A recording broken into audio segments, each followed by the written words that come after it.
One is they understand what they can control and what they can't control. You know, we can't control interest rates, a pandemic, the economy, tariffs, but we can control, our due diligence. We can control who what kind of LTV we invest with, the loan to value ratio on the debt, whether they use floating rate debt, etc. Boring investors don't have a crystal ball, and they don't pretend to. Peter Lynch of Fidelity fame said that those who live by a crystal ball are destined to eat glass. Buffett and Munger said they never made a single decision in about 50 or 60 years of investing together because of the economy. In fact, they never even had a conversation about the economy. When they decided to invest or to divest, they looked at the fundamentals. They were looking for durable asset types, durable assets, great managers, and the opportunity to find deep intrinsic value that was overlooked by everybody else. And that's why they've done so well. These were, again, boring concepts. You're listening to the Accredited Investors Only podcast, presented by Accredited Life. All right, Paul, welcome to the show. How you feeling today? Peter, it is so great to be here. Thank you for having me on. Hey, I appreciate you being here. So let's start with an introduction. Who are you? What are you doing? Why are you here? All that stuff. Yeah. Well, I got out of grad school back in the 80s. What? Anyway. Would have never guessed. Yeah, right, sure. And went to Ford Motor Company for 5 years, had my own company for 5 years, and was very, very blessed to sell it to a publicly traded company. Wow. And found myself at 34 thinking, I'm a full-time investor now. And you know what, Peter? I found out, of course, I didn't know this till years later, and many, many, many failures later, I wasn't an investor at all. I was a full-time speculator. I didn't know the difference. Investing is when your principal is generally protected or protectable, and you've got a chance to make a return. And speculating is when your principal is not safe at all. And you've got a chance to make a return. And I made some money doing that. I also lost a lot of money. And I realized that what I was doing wrong was trying to get the same thrill out of investing that I did out of being an entrepreneur. And that was a huge mistake. And that's why I now refer to myself as the boring investor. Wow, it sounds like that's something that came from experience for you, right? How long did that take you to make that, and did you have like a big loss or something like that? What was the catalyst for you making that decision and having that realization? It was definitely an evolution over time. I mean, I like to point to the fact that 10 years after I had a couple $1 million in the bank from selling my company, I had $2.5 million in debt. Exactly 10 years to the month later, and it was right on the precipice of going down the slope into the great financial crisis of 2008. And so that was certainly an eye-opener. By the way, I was completely debt-free, not through bankruptcy or anything, a year later, 2009, but that's a completely different story for a different day. But there were all kinds of things like that happened, and I realized, wow, I didn't know the difference between investing and speculating, and I've got to know this if I'm going to end up living a healthy lifestyle and going into retirement without, working part-time or full-time at Walmart. Well, the difference between investing and speculating, I think that's a topic that can really resonate with the audience, and it's something I hear a lot in my conversation with investors. They typically don't want to be speculators. They don't want to be on that side. And you mentioned kind of the difference between principal protection in speculation versus in investing. Let's go a little deeper into that topic so we can understand how is it through structure? Is it through asset class? Is it through, what creates that principal protection where you say, okay, we're investing now and not just speculating? Well, I mean, speculating is, not tied. Basically, it's assets that are not tied at all to income. Let's back up. In fact, let's talk Mm, about what is true wealth. Is true wealth having a mansion, a fast boat, fast cars? No, those could be signs of wealth or not, but mhm, true wealth is having assets that produce predictable cash flow. And if you can have that, then you can avoid what Warren Buffett said. Warren Buffett said, if you don't learn to make money while you sleep, you'll have to work until you die. mm, And so having assets that produce cash flow puts you in that Robert Kiyosaki, I think it's the bottom right corner, bottom right quadrant where you have cash making cash. mhm, And that's more along the lines of what I'm talking about. I'm not bashing Bitcoin. I made a lot of money with a little fun speculation on the side in Bitcoin, mhm, but Bitcoin could go to zero and it could also go to 1 million in a week. mhm. And neither one would be wrong because it's all based on emotion. It's based on all kinds of factors, and of course the hardcore Bitcoin people would tell me I'm dead wrong, and I get that. But, speculating, Paul Samuelson said it best. He was the first US economist to win the Nobel Peace Prize, and he said, investing should be boring. It Mm. should be like watching paint dry or watching grass grow. He said, if you want excitement, take $800 and go to Las Vegas. Mm, mm. Well, let's dive into that concept of boring investing. What does that mean to you when you say that? What's your definition? What do you paint the picture there? What does that mean? Yeah, let's go over several concepts for boring investors. So I used to joke around and say, I'm an entrepreneur. I have true freedom. I said, I have the freedom to work any 80 hours a week I choose. Mm, And you know what? That's not freedom. That's bondage. And I think we were put on earth for much more than that. I had 4 kids that had to grow up with a dad who was working 80 hours a week, a lot of time. And boring investors, they have freedom from this kind of life. Boring investors avoid hidden costs. I have a friend named Kevin who was an executive, and I'm trying to tell the story as fast as I can. It's a long story, mm, but basically he was chained to his stock ticker because he had options in his own company that was, that had either gone public. Yeah, it had gone public, but there was some options, and he became obsessed with the stock price to where it was affecting his health, affecting his relationships, affecting his job performance, his sleep. And he was he wasn't even fully present with friends when mm, they were together. And I've noticed a lot of people like that. Well, he traded all that so-called excitement. By the way, he didn't make any more money doing that at all. mm, I've noticed almost everybody who actively trades stocks and options doesn't make money.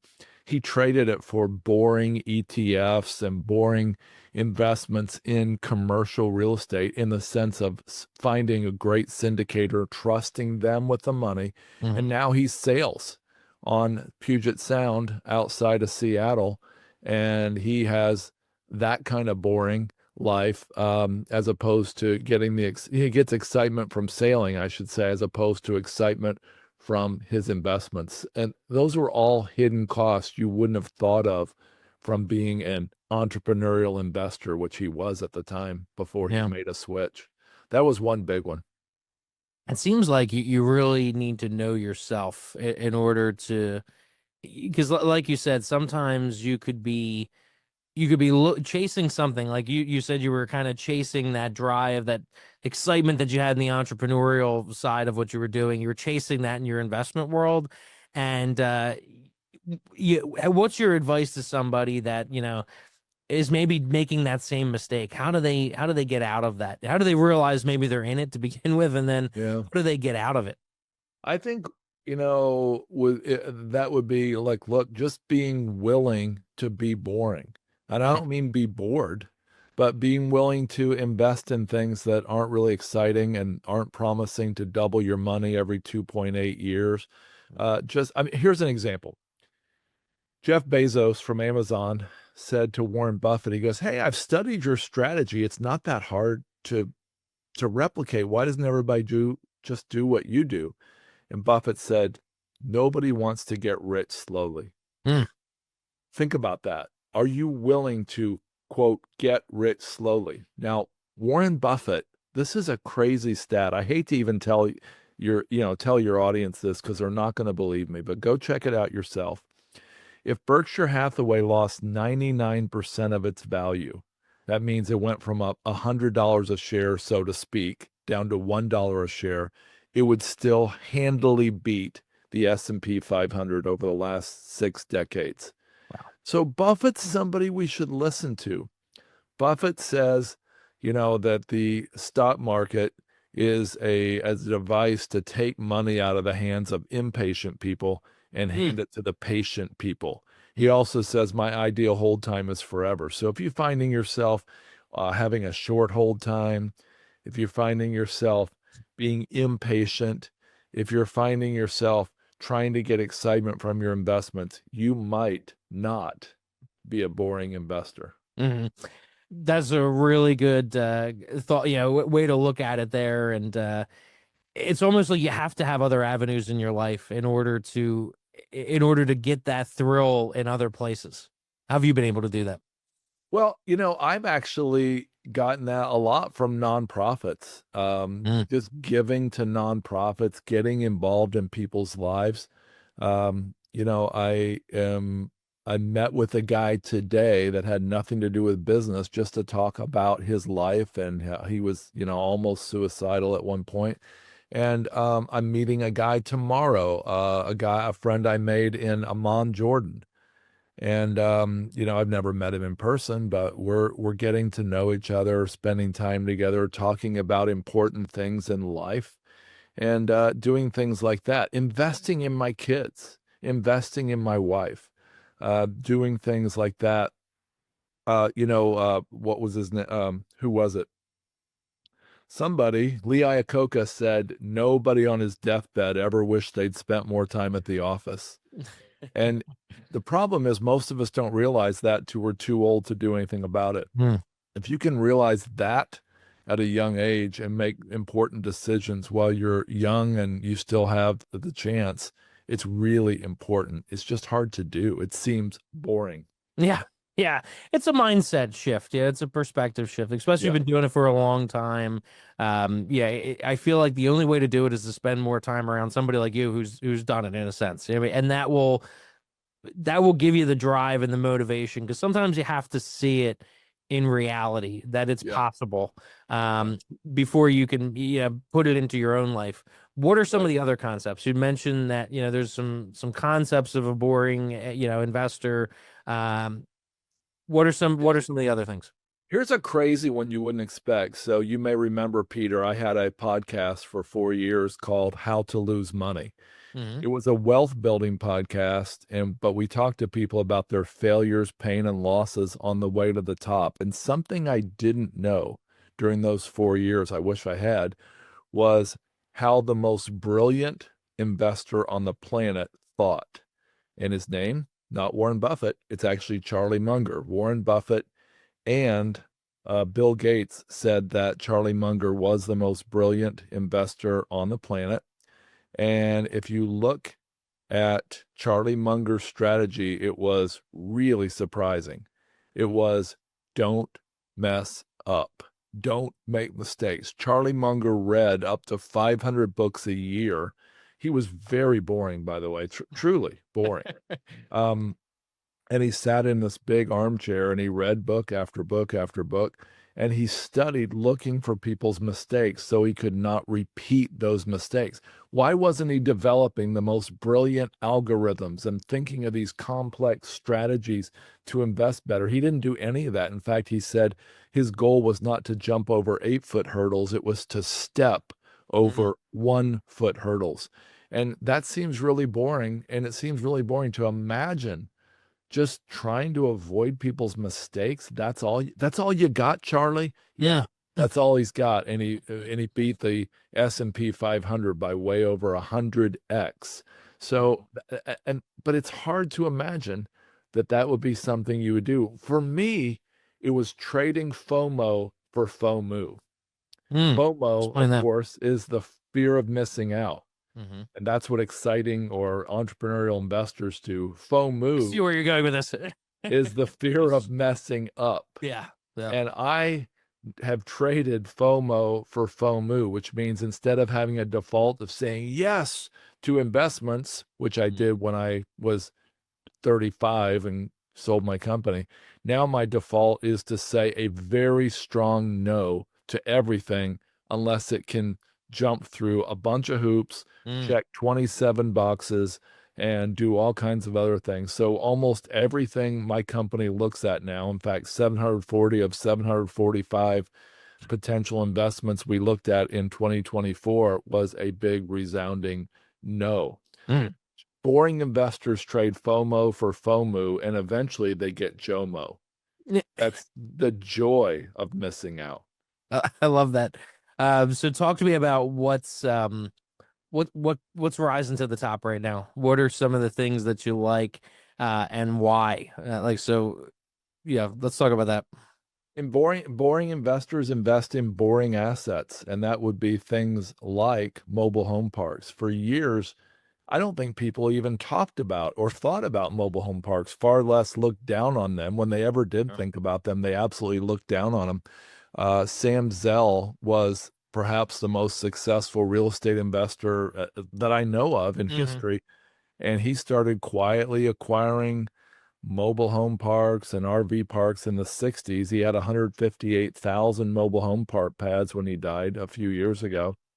And, that's a boring asset. Mobile home parks, if I had to pick one asset, if I had to stop investing in everything else and pick one, it would be mobile home parks. It's the only asset type that has an increasing demand and a decreasing supply every year. There really is an affordable housing crisis. 10,000 people will turn 65 today, Peter, and 6,000 of those 10 will not even have $10,000 in cash saved for retirement.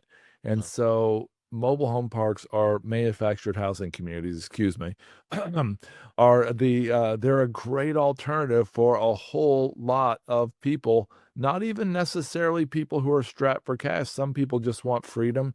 They don't want to live in an apartment, but they don't want to maintain a whole home as they retire and travel. So I really like mobile home parks, self-storage, RV parks, some of those boring asset types. Wow. Let's stay on that topic for a second. I know there's some concepts of the boring investor that we want to get into, but I'd like to have a better understanding for the listeners about what is it in those asset classes, from a management perspective, maybe, from like you said, the demand perspective and all, that's making them boring. Because I think with mobile home parks, sometimes maybe people's fear is the tenants or something like that. But there's different ways of structuring those deals, right? So I'm curious to hear a little bit more about that, so we could understand better some of the concepts around, what is it in the management side and that kind of thing that make these boring investments work. Yeah, some of the worst investments I ever made, four in particular, were buying mobile homes to rent out to people because they had no investment in it themselves. And three of the four were horribly trashed. Two of those four were in perfect shape when they started, and they were hauled away to a junkyard within a couple of years. Wow. Literally hauled away. And so I'm not talking about investing in mobile homes. I'm talking about investing in mobile home parks. What I love about that is you're leasing dirt and infrastructure to people. You're creating a community that someone's raising their kids in. Somebody's going to look back with happy memories on that park someday. You're creating a nice, safe place for people to live. I'm not saying you're building it. You're buying sometimes a run-down one and turning it into something beautiful. There's a cooperative effort between the mobile home park owner and the tenant. Think about it. If you destroy an apartment, if you as the owner are going to have to go fix it. If they destroy a mobile home, they're destroying their own home. Because typically they own their own home and they're leasing the pad from you, and they get a front door, they get a deck, they get parking, they don't have to share a wall with a neighbor, they get a yard. It's a great opportunity for people. So I'm just to speak briefly on it, self-storage, no tenants and toilets, that kind of thing. Same way. Yeah. Yes. Where It's one of the reasons we love self-storage, but what's more boring than 4 pieces of sheet metal, a floor, and a door? watching the paint dry on the walls, I guess. Yes. So okay, let's what are some of these other concepts of a boring investor? Excuse me. Another one is boring investors invest in the gold rush. Well, kind of. My wife and I That got doesn't sound boring. That sounds fun. sure does. Except when you study the facts. In 1896, over 100,000 people rushed to Alaska to go to the Yukon Gold Rush. I got to see the exact spot that they took the train into the wilderness and they went on this long trek. Mm. Of those 100,000, I think only 30,000 got there and only 2 or 3,000 found gold. And most of them, many of them died or turned back along the way. The people who made money investing in that gold rush, as you know what I'm going to say, are the people who sold the picks and shovels. Yeah. The boring people, the people that, those gold miners, if they were anything like me, at least when I was in my 30s, they looked down on the people staying behind in Seward, Alaska, or wherever, selling the picks and shovels. But those were the people that vacationed on those same mountains where the other people bled and died broke. Yeah. The boring people made out. And again, it's like this. You shouldn't try to imitate an outlier. The people who found gold were the unique outliers. They were like Jesse Livermore. Jesse Livermore, 95 years ago, excuse me, he shorted the stock market in October 1929. He made $100,000, which is like, wait a minute, that's not right. He made millions of dollars, and it was like 4 billion today in today's dollars. Jesse Livermore, thousands of people imitated him and became the early day traders. He couldn't even imitate his own success, and he took his own life just 11 years later in 1940 because it's super hard. I mean, there was providence involved, there was luck, there was timing. Very hard to imitate those things. Boring investors just say, hey, I'd rather just get rich slowly, as Warren Buffett said that he did. Talk to me about some other concepts. Boring investors are simpletons. Charlie Munger, and I'm this isn't an exact quote, but he said, why do people think they have an advantage in picking individual investments? They don't design their own egg beaters or build their own lawnmower engines, do they? And I love that quote because it's basically saying, look, the vast majority, and I'm going to speak to your audience right now and probably offend a good number of them. The vast majority of accredited investors do not have, especially if they have a full-time job, a career, they might be a doctor, an IT professional, an attorney, they might be retired. The vast majority don't have a team of people to go out and do due diligence to find the very best investments, to see through all the haze, to do the net operating income audits, to do the criminal background checks, all the stuff we do. And, we're not even right 100% of the time. And we spend hundreds and hundreds of hours analyzing one investment, sometimes more. Well, the vast majority of accredited investors can't do that. They won't do that. They don't have the time to do that. They need to find someone else to trust. And so, it's boring to trust somebody else, especially when you're giving that person a piece of the profit. But guess what? That's likely the best way to do it. That's best. It's likely if you can find, maybe you can find on one of those referral websites, like, there's a couple like Private Investor Club where they have thousands of people weighing in. From what I've heard, I can't get into the site because I'm a fund manager.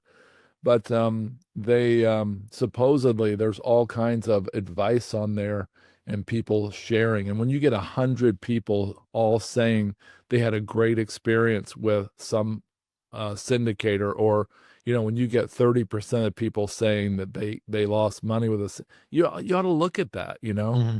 Hmm. and I mean, it's kind of fun to be the gold rush guy who's going into the unknown, but you're likely, going to have trouble doing that more often than not. Yeah. Yeah, my fear in those situations too would be now that it's that herd mentality, and now you're almost tracking like the stock That's market, true right? too. That's Yeah. true. There's the circle of competence. You need to stay in your circle of competence. That's a Buffett quote. There's also another circle, and that's the herd mentality. When somebody says, well, Peter did it, so I'm going to do it. And Yeah. then someone else says, Paul did it, so I'm going to do it. Yeah. And then you find out in the end that nobody ever did the due diligence. The whole Exactly. herd ran over the cliff. Yeah. And so Yeah. that's another concept, but that's kind of contradicting what I said before. You've got to weigh all these things in tension and think through it. But, honestly, looking for the more boring things, not the chasing shiny objects, is Mm. usually better. I wrote a book called The Perfect Investment, humble title, and that's what I talked about when you and I met back in Pennsylvania in 2017. That was about multifamily, but I spent the next 5 years warning people it wasn't perfect. Time out. Mm. Perfect investment becomes a shiny object if you have to pay 30% too much for the asset, Mm. assume the rents will grow at 10 or 20% a year every year, assume that you can drive down operating costs and drive up rents in an inflationary environment, and worst of all, assume that risky floating rate debt, that the interest rate won't go up. And everybody knows it did, and we saw what happened. Yeah. Yeah. Well, I can't imagine people taking too much offense to what you said. We talk about it a lot on the show. Because you're so right on. I don't know. Some people think they can just come into the space and like you said, just work off of referrals or something like that. And I think maybe there'll be a shift that even now over the last couple of years as people maybe did things on their own and then things didn't work out the way they thought it would and stuff like that, to lean more towards somebody like yourself. I mean, somebody who has the team, has the resources, and is going to do his level of due diligence that they wouldn't even do a fraction of, or even could on their own. Right. Speak to me about that process. I mean, I think people need to understand what's even possible. I mean, I talk to investors sometimes where they'll say to me, "Well, I don't know if I can ask this," and it's like, there's nothing you can't ask. I Oh, mean, that's right. you can ask everything, right? You know what I mean? So Yeah. give a little context there, because I feel like that puts things into perspective to the level of due diligence that you do, and that there's, like you said, there's a value to that. And I Right. think that means a lot. It can be hard for accredited investors who a lot of them are somewhat I don't know if I use the word rebels, you know what I mean? But they go against the average thing. You know what I mean? The Yeah. chances are they became accredited, not doing what everybody else does, that kind of thing. But then I feel like sometimes they could fall into you could fall into that trap, like you said, if you're going on these sites and you're just kind of gravitating towards where everybody else is gravitated towards. And that's the typical, like, I think the data usually shows the more AUM, the more assets under management, the smaller the return is. They just can't, they don't have the means to be able to look at things maybe how a boutique or a smaller operator could. But give me a little bit of insight and give the audience a little insight into what your process looks like there and all. I'm sure there's a lot of boring involved in that, but Yeah. extraordinarily important, right?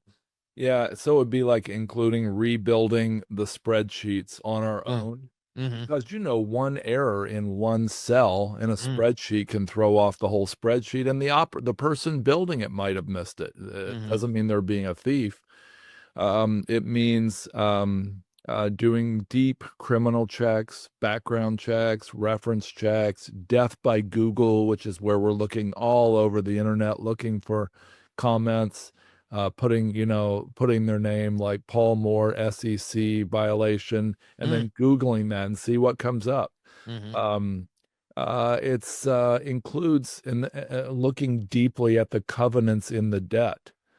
It includes, going to meet them and doing a gut check. We don't, especially men, we don't listen to our gut, but we need to, because Our gut, I believe we were created with all kinds of warning bells Sure. that we can't really put our fingers on. We like, I don't know why I don't feel right about this. Well, as a guy, forget that. I'm just going to plow ahead. And usually or often for me, my wife is like, time out, something's wrong. And I'm like, yeah, what do you know? And of course, that got me in tons of trouble early on. Um, I really like to listen to my wife now, even though it's painful sometimes. Um, I'm Hope going to she's not listening. what's that? I said, let's hope she's not listening. I know she's not listening, I don't think, but I am going to pick up a car that she picked out There you after go. work today because the voice of reason prevailed this time. Instead of me getting the convertible that I wanted, I'm getting the boring car. But at any rate, we also do NOI audits now, and we don't pass the cost of that along to investors at all. So a net operating income audit would mean that if we're investing with a company, well, I mean, we did one Tuesday. We invested with a company that bought a $51 million set of 3 apartment buildings. And we were putting $15 million into that in the middle of the capital stack. We did a net operating income audit to make sure that the assets they were buying were really producing the income that the seller said. And we've walked away from deals because that's failed. Mm. And of course, it's helping the buyer too, because Sure. they wouldn't have thought to do this, but Yeah. we do. And there are, 2 dozen or so other things that we do that including, like I said, site visits, unexpected, calling investors that they haven't even told us about that we found out invested with them, things like that. Mhm. Yeah, that's like you said, 99% of those things, how much is the average person going to do of that? There's something to be said for that, and there's a value to all of that as well. Yeah. Um, so what other concepts of the boring investor that's worth sharing to just continue to build out this image of what that means and what that embodies? Yeah, I'll fly through a couple real quick. One is they understand what they can control and what they can't control. We can't control interest rates, a pandemic, the economy, tariffs, but we can control, our due diligence. We can control what kind of LTV we invest with, the loan to value ratio on the debt, whether they use floating rate debt, etc. Um, Boring investors don't have a crystal ball and they don't pretend to. Peter Lynch of Fidelity fame said that those who live by a crystal ball are destined to eat glass. Mm. Buffett and Munger said they never made a single decision in about 50 or 60 years of investing together uh, because of the economy. In fact, they never even had a conversation about the economy when they decided to invest or to divest. They looked at the fundamentals. They were looking for durable asset types, durable assets, great managers, and the opportunity to find deep intrinsic value that was overlooked by everybody else. And that's why they've done so well. These were, again, boring concepts. Another one is, Buffett, although there's been exceptions to this more recently in the book Snowball, which was written about him in 2008 or 9. He talked about the importance. He missed the tech bubble. In fact, boring investors are mocked and misunderstood. Mm-hmm. And Buffett was mocked. He was a really, really, really old guy at the time. Let me think. He was 69 years old. I'm joking because he's 94 now. And everybody said he was washed up. His friends were whispering about him. People were saying he missed the tech bubble. We've made thousands of percent ROI, and he's still investing in stupid things. And he stood up among a bunch of his friends and colleagues in Sun Valley, Idaho in 1999, and he said, I know what you're saying about me, but I don't care. He said, I would rather invest in Wrigley's gum than the internet because I know how people will be chewing gum in a decade. I have no idea where the internet will be. And of course, a year and a half later, the internet bubble, the tech bubble burst, and he was proven right yet again. Mm. and he's got 300, what is it? 300 billion in cash right now. And Yeah, I just saw that. Yeah. Yeah. people are mocking him, but he's going to be right again. I'm almost sure. He's not always right, but he's often right enough to beat the S&P, like I said. Mm. Boring investors invest in relationships, and we've already talked about that today. Boring investors sometimes live next door. I was at a meeting once with about 5 guys in West Palm Beach, an prospective investor breakfast at Panera. And one guy didn't really want to talk about what he did. I just sensed there was some more to his story. And he's like, yeah, I flip a few houses. I go to my kid's baseball game. I'm like, I don't really believe this is the whole story. Can you tell me more? He Mhm. finally admitted that he was the former CEO or president of Ulta, Office Depot, and Michaels. Wow. And he drove away in I don't think it was even new, a Ford Explorer, while another 29-year-old drove away in a Tesla. And I had Yeah. nothing against Tesla. I won a Tesla ultimately, but he, it just kind of reminded me, man. Oh, I forgot to tell you. He said, I was tired of missing my kids' baseball games and Mm. PTA meetings, tired of traveling around the world, missing my true life. Mm. And it just reminded me that boring investors invest in happiness. Now, Mm. you've probably heard, but if you haven't, there's amazing Harvard studies and other studies. You can look it up. There's a happiness satiation point. And I'm not going to argue what the number is with inflation and everything, but somewhere around $100,000, people are no happier when they make any more than that. So Mm. if that's true, if you make 150,000 a year, let's say that's the number instead of 100, that's fine. Mhm. You're not going to be any happier if you make 150,000 more, or even 10 million more, or even 100 million more. Mm. In fact, there's probably a slight decrease in happiness. I think I can think of how I got that some can reasons. happen. Exactly, right? So what are you doing? Why are you working 40 extra hours a week to eke out another Mm. $100,000 a year when it's affecting your sleep, your health, your Mm. lifespan, your health span, your relationships? Boring investors slow down. I used to try to get 3 or 4 hours of sleep a night, and that was a foolhardy thing to do. Of course, they didn't have all the studies that are out now about how important sleep is. But Mhm. now I really, really try hard to get 8 hours of sleep a night. Mm. And I am so glad that I do. It's boring to sleep. What's more boring than sleep? But I mean, it's gonna hopefully give me a longer, happier life. And I know this, my blood pressure, my stress, other things are lower since I went from, I think more recently, 6 hours a night sleep up to 8. Mhm. So I love this concept.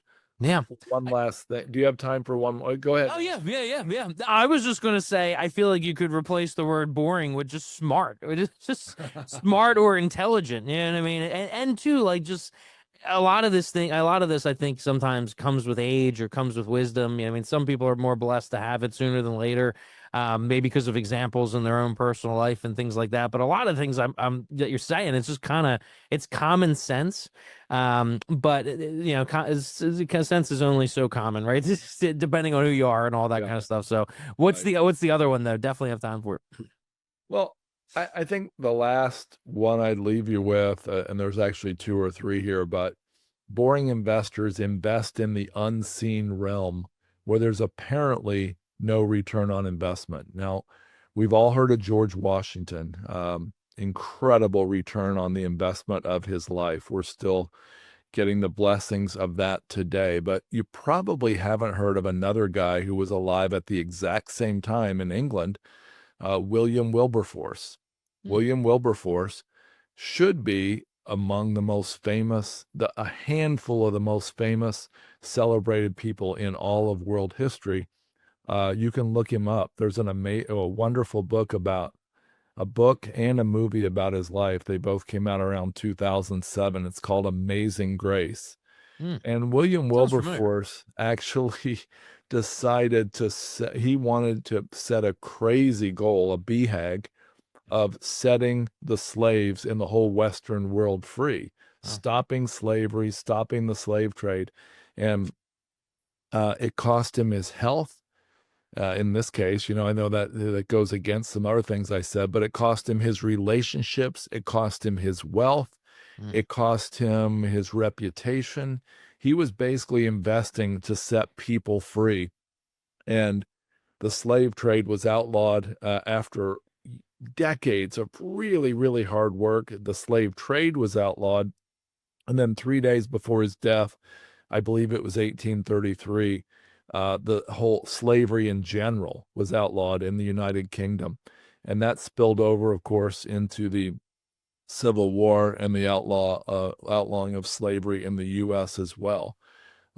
So, he invested in the unseen realm where there didn't seem to be a return on investment. But and I want to do that too. I found that investing, boring investors invest to leave a legacy, and Wilberforce has, and George Washington both. They both have incredible legacies for different reasons. One way I want to, encourage people is to find something, especially while you're young, if you are, to find something you're really passionate about that means something.